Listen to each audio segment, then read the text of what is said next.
Hello, and welcome to the channel where I review one book at a time by giving you a spoiler-free review first, and then a deeper discussion right after. My name is Jennifer, and we'll be discussing The Fifth Wave by Rick Yancey today.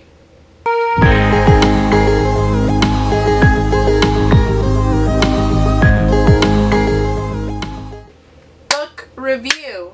The Fifth Wave by Rick Yancey is a young adult dystopian fiction novel from the same generation as Divergent, Maze Runner, and The Hunger Games. It's about a teenage girl named Cassie who is maybe the last human on Earth, and she's ripped away from her normal life. The title of the book, The Fifth Wave, describes the number of calamities that are caused by an alien invasion. So there are 5 calamities. At the beginning of the novel, Earth has already experienced 4 of those 5, and part of the suspense in the novel is trying to figure out what that 5th wave or 5th calamity is going to be. This novel was such a surprise. So I don't know if you follow me on Instagram. If you don't, you should, because I'm way more active on there. I'll leave it in the description below, but it's always there. You guys should definitely follow me there if you like pretty book pictures or updates on how videos are going. I'm still really chaotic at the video making and editing process, so if you want to know what's going on with this channel, it's all explained in my Instagram, really. So, a while back, I posted a picture of these two because I finally started reading The Fifth Wave. Not because I wanted to, it was definitely against my will. I don't know if you're one of those people, but I will not watch a movie if I know there's a book to it, and I would rather read the book first before watching the movie. So my husband really wanted me to watch the movie with him. He even bought me the book. I have to admit that reading a book that I didn't want to, first of all, I didn't want to read it, and second of all, I had really low expectations of it. I was really disenchanted with the whole dystopian fiction genre. I read all 3 books in the Hunger Games trilogy. Loved the first book, but really didn't feel the last 2. I read The Maze Runner, really enjoyed that. But I just could not get past the second book. I didn't really believe the premise that it was trying to sell, so that was a DNF series for me. The only one that I did like was Divergent, which I hope to reread the series and do a review on someday. So those are just the major series that I've read in the dystopian genre. I've read plenty of other standalone novels, and I just have to say it's hard to do well. I feel like it's such an easy genre to sell that it became oversaturated over time, so you just have to wade through the or the not so great ones before you can find one that's really, really great. And to my utmost surprise, The Fifth Wave is one of those hidden gems. Okay, I just have to say this novel was hard for me to get into at first because I just thought Cassie was super annoying in the beginning. It was a very angsty, very self-absorbed teenage girl narrative, and for me it's like I relate to that so much it was sickening. And I really had to force myself to get through the first, 3 or 5 chapters. But it really grew on me. So what makes this book so great? Hands down, it's definitely the quality of the writing. It's poignant. It has really poetic language. I adore the chapter structure, the way Rick Yancey is really meticulous about how he presents information and characters to you. There's definitely a structure. It's not random. It's very premeditated. And most of all, the crowning glory of this book is the overarching themes of death, humanity, love, survival, the meaning of existence. And he presents these themes in a way where he's not really preaching to you about it, neither is he spoon-feeding them to you. You just discover and explore these themes as you go along because things are happening. Things are happening in the book. I cannot talk about it yet because this is the spoiler-free portion, but it's clear that that's what's going on, and it's up to you as a reader to digest and to really think deeper into it. So I think the highest praise that I could give this novel is if I were a English teacher, like in middle school or high school, I would definitely want to read this novel with my students. Which is funny because in honors 8th grade, we read Hunger Games. And I remember my 8th grade honors teacher, Mr. Whitaker, he described Hunger Games as candy. You know, it's like easy to read, easy to digest. I don't know if I would describe The Fifth Wave that way. Yes, it's easy to read. Its presentation as a young adult novel makes it so that it is easily digestible and accessible by a large audience, but by no means do I think that you could fully understand this book on the first read. So yeah, The Fifth Wave. You should definitely go read it. I cannot discuss this novel any further without wanting or needing to spoil it, so I'm just gonna go ahead and give my review already. And if you couldn't tell what it was going to be based on how enamored I am by this novel, my review is definitely a 5 out of 5. That wraps things up for the spoiler-free portion of this review. Spoiler warning right here. If you don't want any spoilers or have not read the book yet, please click away now and come back again when you have finally read the book. Otherwise, thank you so much for watching, and I'll see you in the next video. Alright, one of my absolute favorite things about this novel are the multiple narratives. How you have Cassie's point of view, Ben or Zombie, you have eventually Evan's point of view, and you also have Sam, Cassie's little brother. So those four, of course, most of the time we're getting Cassie. The second most dominant character that we get points of view chapters from is Ben, but all of these different points of views and narratives parallel and complement and converge with each other in different, really impactful ways. Like, I was really impressed with how Rick Yancey made it work, because, I mean, he easily could have rearranged or shuffled the chapter orders and POVs in different ways, but the way he wrote the novel was for maximum impact. It definitely hit you harder, hit you in a certain way, based on how he chose to present whose point of view you were learning things and feeling things from. For example, around the same time Ben is meeting General Vosh for the first time, Cassie is in that iconic scene where she's stuck under a car in the middle of the highway getting shot at by a silencer. Both of them are basically at turning points in the novel. These are catalyzing events for them. So when Ben is talking to Vosh, Vosh is basically saying, "You are humanity's last hope. I am going to tear you apart and build you back up and fill you with hate. You are," I think it's worded as, "you are humanity's battleground," or "you are my battleground," something like that, where it's just very poetic, very symbolic of Ben's significance as a member of the next fifth wave. I mean, he doesn't know that's what he's gonna become, but it's very significant. Ben is the battlefield or battleground. Conversely, in Cassie's chapter, when she is stuck under that car, she's realizing, crap, I'm dead. Like, I'm dead meat. There's no way I'm gonna get out of this. The silencer is a trained alien killer. I'm injured, shot in the knee, and I don't know how I'm gonna get out of this.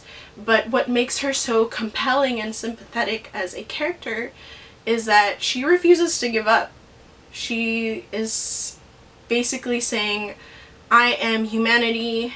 I don't know if I'm the last person left, but even if I am humanity's battlefield. So on one end, you have Vosh telling Ben that he is the battlefield, and on the other end, you have Cassie deciding, proclaiming that she is the battlefield.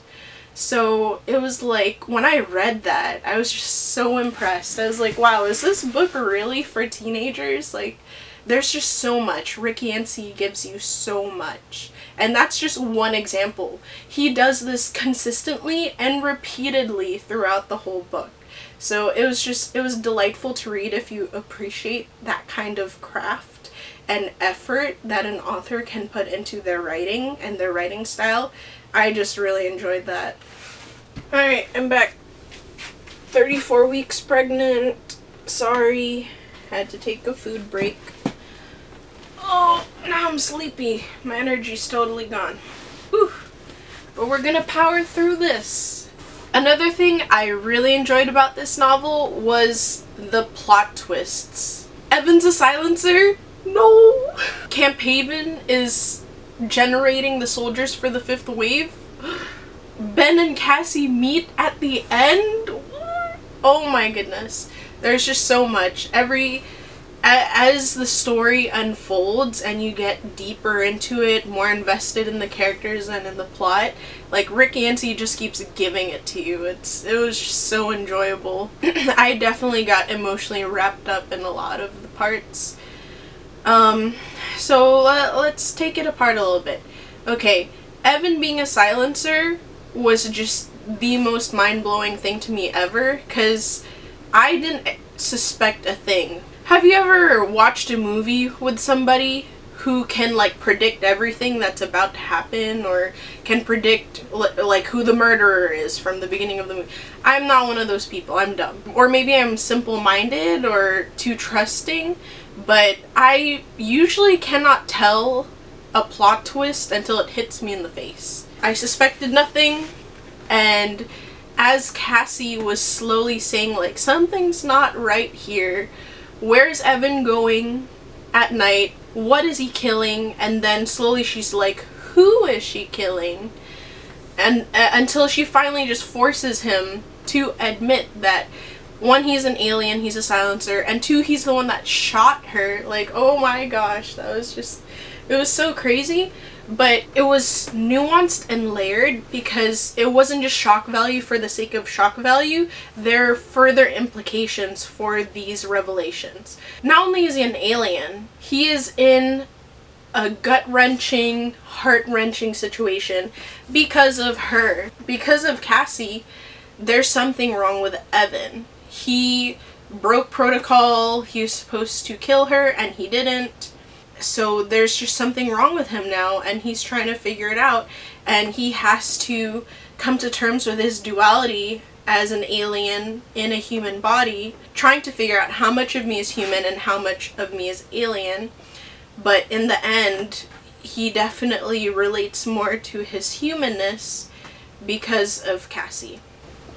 And, like, that scene at the end of the novel when Evan and Cassie are out in the snow, and he just, like, killed a whole 5th wave group of kids single-handedly, and he's wounded, shot up in his back from shrapnel, I think. And Cassie is deciding whether to, like, kill him or not because he's a silencer who almost killed her. It was just so crazy. It was, oh man, I don't even know how to put it into words. Like, I don't know how Rick Yancey did this. I wanted to cry because it was just so sad that they're so in love, but the whole thing, just the whole situation is so messed up. What I really liked, when Evan basically touches her mind or her soul to convince her that he really is alien, it's like more intimate than actual intercourse. I feel like that's really unique for a love story in a young adult fiction novel, because sometimes, especially when it comes to romance, like, the main characters finally getting it on is the main event of the romance. But for this couple, their individual personalities and how they deal with their situations are also unique, so I just really enjoyed that. I really loved Cassie and Ben's relationship. I thought it was really wholesome, had a lot of depth, and it wasn't just, you know, having silly crushes or anything like that. Even though that aspect to teenage love and teenage courtship is properly discussed, because that's basically what Cassie was at the beginning of the book. She was infatuated with Ben Parrish, and Evan, by reading her diaries, found out about it. But by the time that Evan and Cassie meet, the world has ended, so what's the point, really? You know, Cassie definitely differentiates between who she is pre and post-apocalypse. So Cassie's dealing with, am I the last human? She's dealing with the guilt of her father's death. She's dealing with the guilt of her brother being taken away and her having to keep her promise of meeting up with him. On Evan's side, he is exploring his humanity through Cassie. She also adds meaning to what it is to be human, what it is to love. Oh man, so equally as shocking when Ringer and Ben, I like calling him Ben, I don't like calling him Zombie, I'm sorry.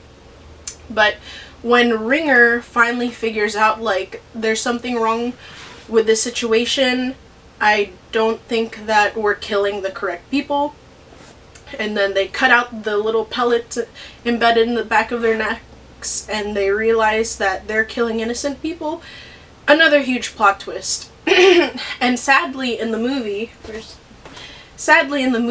that's basically like the main plot twist in the movie, which is a shame, because in the movie they're going for shock value. In the book, again, there are further implications. It means so much more, and it's building up to so much more. So that was an amazing plot twist. I think my only criticism, the only thing I don't really agree with, is I'm not really sure if I'm sold on how Ringer came to the conclusion that they were just being used and brainwashed. I don't really like her character either. I'm not sure why. I just don't think she's very believable as a teenage girl. She feels more like a plot device than an actual person.